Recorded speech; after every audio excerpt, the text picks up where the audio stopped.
Hello folks! Today I thought I'd show you my sleeping system that's part of my long distance get home bag. This is not carried in my 5 to 10 mile bag or my 10 to 30 mile bag. Generally this is what I carry in my car or in a pack when I'm over 100 miles from home. Starting on the left hand side I have an REI Thermal Sleeping Pad. Its R factor is over 4. And then I have a Therm-A-Rest Sleeping Quilt. It's a 35-degree sleeping quilt. I don't like mummy bags because I side sleep and I tend to roll, and I feel like I fight with a mummy bag all night long. So I like a sleeping quilt better.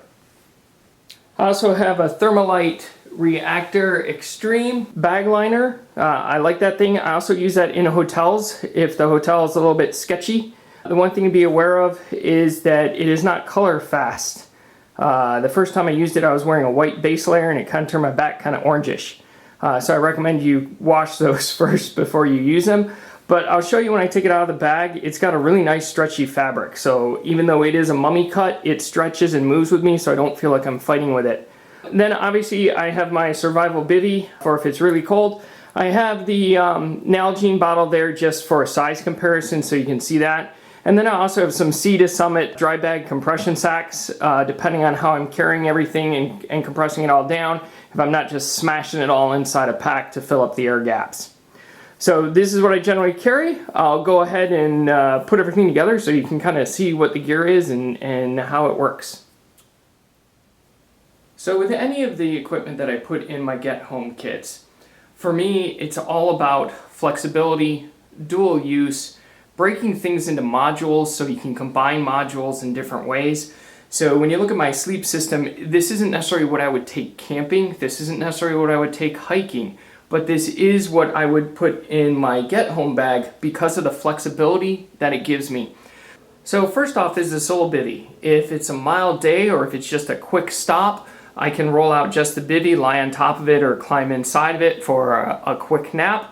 Or it can also be used as a thermal layer or ground sheet for my sleeping pad. So there's my REI sleeping pad. Again, if I was going to be camping, I might take a bit thicker, totally air inflatable mattress, but in this case, this pad is selected due to the R factor. On top of this sleeping pad, I have the next layer would be my Xtreme bag liner or sleeping sheet.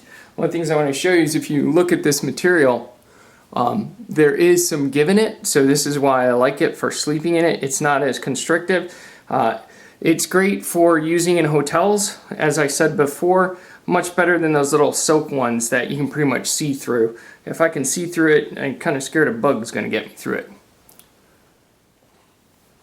Notice that this bag liner also completely covers my sleeping pad, so I could use it as a cover for the sleeping pad, again, if it's a mild night.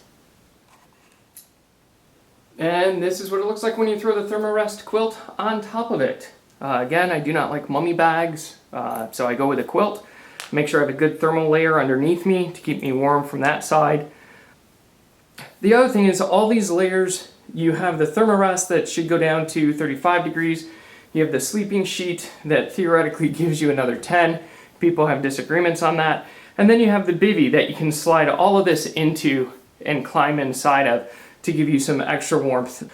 Also, if you're in a get-home situation, I'm not really going to be stripping to my jammies.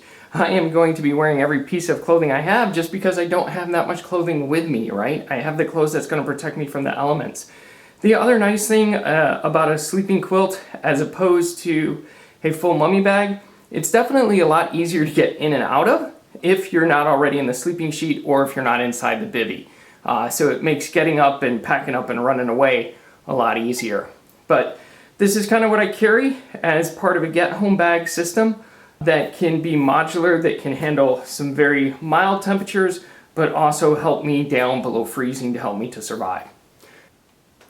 So hopefully this video gave you some ideas. I'm interested in yours as well. So please leave me your comments. And as always, thank you for watching and please subscribe.